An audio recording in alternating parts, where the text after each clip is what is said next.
আলহামদুলিল্লাহ ওয়াসসালাতু ওয়াসসালামু আলা রাসূলিল্লাহ ওয়া আলা আলিহি ওয়া সাহবিহি আজমাইন, আম্মা বা'দ। সমস্ত প্রশংসা ও গুণকীর্তন মহান আল্লাহ সুবহানাহু ওয়া তাআলার শাহী দরবারে যাপন করি। অথবা দরুদ ও সালাম বর্ষিত প্রিয় নবী মুহাম্মদ মুস্তাফা সাল্লাল্লাহু আলাইহি ওয়াসাল্লামের প্রতি। মাহে রমজান প্রায় চলে যেতে আরম্ভ করেছে, আর কয়েকদিন মাত্র বাকি। আমরা মাহে রমজানের শেষের 10 বেজোড়ের রাতগুলি সম্পর্কে আলোচনা করব। আমরা আমাদের জীবনে বহু প্রকারের রাত উদযাপন করে থাকি। শবে বারাত, শবে মেয়ারাজ এবং বিভিন্ন ওয়াস, কুতুব, ওলিয়া উলিয়া, পীর মাশায়েখ, সুফিদের পুরুষ উপলক্ষে আমরা বিভিন্ন রাত উদযাপন করে থাকি। বিভিন্ন রাতের এই রাতগুলির মধ্য থেকে আমরা দূর দূরান্তে সফর করি, স্থানান্তরিত হয়ে রাত যাপন করে, গোসল করে, জিকির আজগারের মাধ্যমে, দুরুদ ও সালামের মাধ্যমে, নামাজ ও কিয়ামের মাধ্যমে, আমরা কবর জিয়ারতের মাধ্যমে এই রাতকে উদযাপন করি। এর মধ্যে কিছু রাত আছে যা অস্তিত্ব বাস্তবেই আছে, যা আবার অনস্তিত্ব, এবং যা আছে এর মধ্যে থেকে কিছু সত্য, কিছু অসত্য, আবার কিছু অর্ধসত্য। তবে মুসলমান যে বিষয়ের ওপর, যে রাতের ওপর একমত, সহমত, এজমা পোষণ করেছে, সেটা হচ্ছে লাইলাতুল কদর। এটা কোরআন এবং হাদিস দ্বারা প্রমাণিত। পবিত্র কোরআনে এ ব্যাপারে স্বতন্ত্র একটি সূরা অবতীর্ণ করা হয়েছে, সূরাতুল কদর। এই সূরা আজকে আমরা তেলাওয়াত করব। এর ব্যাখ্যা এবং অর্থের দিকে আমরা আলোচনা করব। তবে এর শানে নজুলের সম্পর্কে বলা হয়েছে যে একদা নবী করিম সাল্লাল্লাহু আলাইহি ওয়াসাল্লাম বনী ইসরাইল সম্প্রদায়ের এক বুজুর্গের ব্যাপারে আলোচনা করছিলেন। তিনি বলছিলেন, সেই বুজুর্গ তার দীর্ঘ বহু বছর যাবত 1000 বছর তিনি দিনের বেলা রোজা রাখতেন এবং আল্লাহর রাস্তায় জিহাদ করতেন, এবং রাত্রের বেলা দাঁড়িয়ে কিয়ামুল লাইল তথা রাত জাগ্রত অবস্থায় তিনি বিভিন্ন ইবাদত বান্দেগী করতেন। এ কথা শোনার পর সাহাবায়ে কেরামগণ একটু নিরাশ হলেন এবং তারা এটা ধারণা করলেন যে আমরা তো অত দূর হায়াত পাই না, তাহলে আমরা কি তাদের কাছ থেকে পিছিয়ে যাব?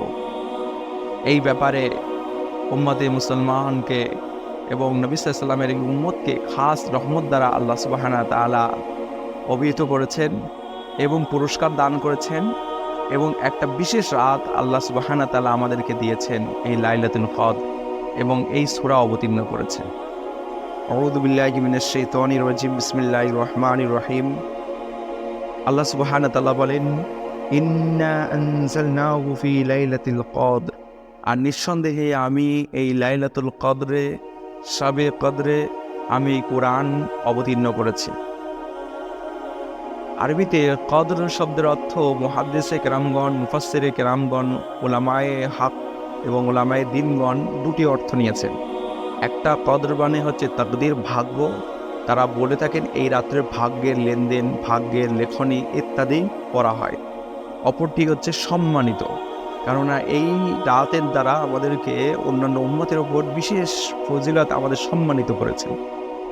তো আল্লাহ সুবহানাহু ওয়া তাআলা বলেন, এই রাত্রে আমি কোরআন অবতীর্ণ করেছি। ওয়ামা আদরাকা মা লাইলাতুল কদর। তুমি কি জানো এই লাইলাতুল কদরটা কি? লাইলাতুল কদরি খায়রুম মিন আলফি শাহর।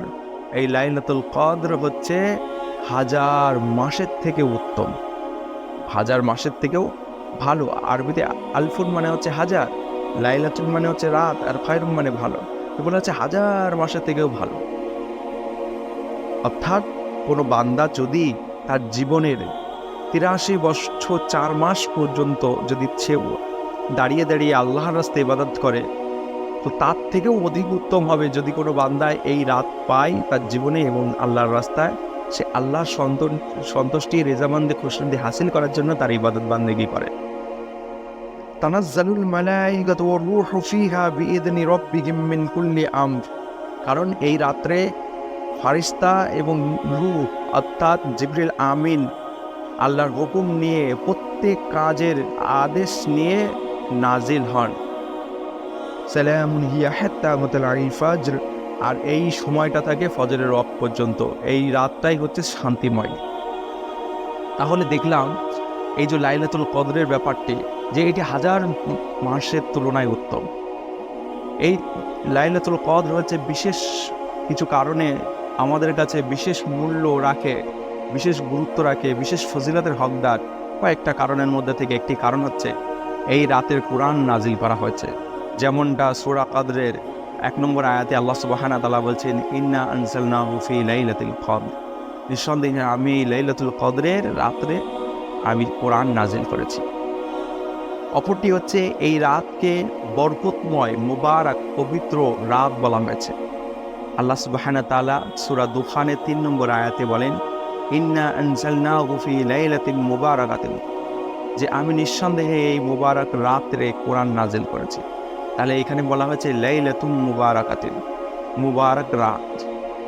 তৃতীয় কারণটি হচ্ছে এই রাত্রের ইবাদত বান্দেগী যারা করবে সেটি হচ্ছে হাজার বছর পর্যন্ত, দীর্ঘ হাজার বছর পর্যন্ত সে আল্লাহর রাস্তায় ইবাদত করার থেকে উত্তম হবে। যেমনটা সূরা কদরের 3 নম্বর আয়াতে আল্লাহ সুবহানাহু ওয়া তাআলা বলছেন, লাইলাতুল কদরি খায়রুম মিন আলফি শাহর। চতুর্থ কারণ হচ্ছে এই রাত্রে ফেরেশতারা আগমন করে। তানাজ্জালুল মালাইকাতু রূহু ফিহা বিইذনি রাব্বিহিম মিন কুল্লি আমর। এখানে রূহ বলতে বিশেষ করে সকলেই অভিমত ব্যক্ত করেছে যে এটি হচ্ছে জিবরিল আমিন, রুহুল কুদ্দুস এখানে উদ্দেশ্য। তাকে আলাদাভাবে ফেরেশতাদের থেকে আলাদাভাবে বর্ণনা করার অর্থ হচ্ছে তিনি ফেরেশতা, অন্যান্য ফেরেশতার থেকে বেশি সম্মানিত তিনি, এবং এই রাতটা ফজরের আগ পর্যন্ত থাকে। তো যাই হোক, এই সমস্ত কারণে এই বিশেষ গুরুত্বপূর্ণ রাত। এখন কথা হচ্ছে লাইলাতুল কদর কবে, এই ব্যাপারে ওলামায়ে কেরামদের মধ্যে ইখতিলাফ আছে, মতভেদ আছে। কোনো ওলামায়ে কেরামগণ বলেছেন এটি বছরের যে কোনো দিন হতে পারে, 365 দিনের যে কোনো দিন হতে পারে। কেউ কেউ বলেছেন না, এটি মাহে রমজানে হতে পারে। কেউ বলেছে মাহে রমজানের শুরুতে 10 দিন, কেউ বলেছে পরবর্তী 10 দিন, কেউ বলেছে শেষের 10 দিন, কেউ বলেছে মাহে রমজানের শেষের 10 দিনের মধ্যে থেকে 21শে রমজান, কেউ বলেছে 23শে রমজান, কেউ বলেছে 27শে রমজান। এটা বেশি হতে পারে অথেন্টিক্স। আর জমহুর উলামায়ে কেরামগণ এই 27শে রমজানকে বেশি গুরুত্ব দিয়েছেন। সবার পক্ষে স্বতন্ত্র দলিল আছে। এই ব্যাপারে সহিহ মুসলিম শরীফের 2667 নম্বর হাদিসে আছে, যেটি হাদিস একাডেমি থেকে প্রকাশিত। সেখানে বলা হয়েছে, আব্দুল্লাহ ইবনে মাসউদ রাদিয়াল্লাহু তাআলা আনহু বলেন, যদি কোনো বান্দা প্রত্যেক রাত্রে সে আল্লাহর ইবাদতে জাগ্রত থাকে তাহলে সে লাইলাতুল কদর পেয়ে যাবে। এর উদ্দেশ্য হচ্ছে তিনি বলতে চাচ্ছেন বছরের যে কোনো দিন হতে পারে লাইলাতুল কদর। এই কথা শ্রবণের পরে আল্লাহ রসুলের সাহাবা হযরত উবাই ইবনে কাব রাদিয়াল্লাহু তাআলা আনহু একটু প্রতিবাদ স্বরে বললেন যে এটা কেমন করে হতে পারে, এটা আমি ইয়াকিন আছে, ওয়াল্লাহি আল্লাহর কসম খেয়ে বলছি এটা 27শে রমজান। তিনি গ্যারান্টি সহকারে কসম খেলেন, ইনশাআল্লাহ বললেন না, অর্থাৎ তার ইয়াকিন যে এটা 27শে রমজান। এবং তিনি বলেন এর সপক্ষে আমি কিছু আলামত পেয়েছি। আবার কেউ কেউ বলেছেন এটা শুরুর 10 দিনের মধ্যে থেকে কিছু দিন হতে পারে। হাদিসে এসছে হযরত আবু সাঈদ খুদরি রাদিয়াল্লাহু তাআলা আনহু তার মতে এটা 23শে রমজান হতে পারে। এইভাবে প্রত্যেক দিনের বর্ণনা হাদিস শরীফে এসেছে। হাদিসে এসেছে সহিহ মুসলিম শরীফে এক ব্যক্তি ঘুমের স্বপ্নে দেখলেন যে এটা 21শে রমজান। আল্লাহ রসুল সাল্লাল্লাহু আলাইহি সাল্লামের ব্যাপারে বলা হয়েছে, রসুল সাল্লাল্লাহু আলাইহি সাল্লাম মাহে রমজানের শুরুর 10 দিন ইতিকাফ ছিলেন। তারপরের 10 দিন 21শে রমজানে তিনি বেরিয়ে সকলকে ঘোষণা দিয়ে বললেন যে আমাকে স্বপ্নে দেখানো হয়েছে যে এইটা শেষের 10 দিনের মধ্যে যে কোনো একটা দিনে হতে পারে। সুতরাং তোমরা শেষের বেজোড় রাতগুলিতে শবে কদর অনুসন্ধান করবে। আল্লাহ রসুল সাল্লাল্লাহু আলাইহি সাল্লামের ব্যাপারে, এই রাতকে উদযাপনের ব্যাপারে রসুল অনেক সচেতন ছিলেন। তিনি এই শেষের বেজোড় রাতগুলিতে ইতিকাফে থাকতেন। এমনকি বলা হয়েছে সহিহ মুসলিম শরীফের 2023 নম্বর হাদিসে যে আল্লাহ রসুল সাল্লাল্লাহু আলাইহি সাল্লামকে শবে কদর কবে সেটা জানিয়ে দেওয়া হয়েছিল। তবে রসুল বলার জন্য যখন বের হলেন, দুজন মুসলমানের মধ্যে ঝামেলা দেখে আল্লাহ রসুলকে ভুলিয়ে দেওয়া হলো। তো এর দ্বারা আমরা শিক্ষা পাই যে মুসলমানরা নিজেদের মধ্যে লড়াই ঝগড়া করলে আমরা আল্লাহর রহমত থেকে আমরা দূরে সরে যাই, আল্লাহর রহমত থেকে আমরা বিতাড়িত হয়ে যাই। সুতরাং সকলকে ঐক্যবদ্ধভাবে চলা মুসলিম উম্মাহর জন্য একান্ত গুরুত্বপূর্ণ এবং এটা জরুরি, এটা আবশ্যক। এছাড়া বলা হয়েছে হাদিস শরীফে বলা হয়েছে সহিহ মুসলিম শরীফের 2024 নম্বর হাদিসে এবং 2025 নম্বর হাদিসে যে আল্লাহ রসুল মাহে রমজানের এই শেষ বেজোড় রাতগুলিতে লুঙ্গি তিনি কষে নিতেন এবং তিনি সারা রাত জাগ্রত অবস্থায় ইবাদত বান্দিগি করতেন এবং তার পরিবার পরিজনকে জাগিয়ে দিতেন। আরও বলা হচ্ছে সহিহ মুসলিম শরীফের 2655 নম্বর হাদিসে আল্লাহ রসুল সাল্লাল্লাহু আলাইহি সাল্লাম বলেন, তোমরা যদি কমজোর হয়ে যাও, দুর্বল হয়ে যাও, তথাপি শেষ যে মাহে রমজানের 10 দিন বেজোড় রাত, সেইগুলিতে তোমরা অলসতা করবে না, তোমরা এইগুলিতে আল্লাহর ইবাদত বান্দিগি করবে। এইগুলির মধ্যে কোনো একটি রাত লাইলাতুল কদর হতে পারে।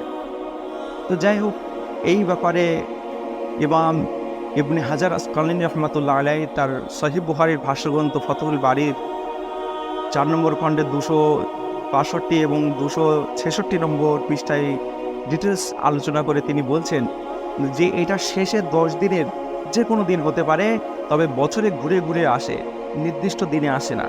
যে কোনো মানে এক বছরে 21শে রমজান হতে পারে, পরের বছরে 22শে, পরের বছরে 23শে, তারপরে 25, এইভাবে বেজোড় রাতগুলিতে ঘুরে ঘুরে ঘুরে ঘুরে আসতে পারে। এইটা ওই ওলামায়ে কেরামগণ বেশি মতামত ব্যক্ত করেছেন যে এটার হবার সম্ভাবনা বেশি। যাই হোক, নির্দিষ্ট দিন আমরা দিন খান না করে এই বেজোড় রাতগুলিতে যদি আমরা অনুসন্ধান করি লাইলাতুল কদর, তাহলে আমরা ইহকালে সুখ, পরকালে নাজাত পেয়ে যাব ইনশাআল্লাহ। সুবহানাল্লাহি ওয়া বিহামদিহি, সুবহানাল্লাহিল আযীম, ওয়া নাশহাদু আল্লা ইলাহা ইল্লাল্লাহু ওয়াহদাহু লা শারীকা লাহু।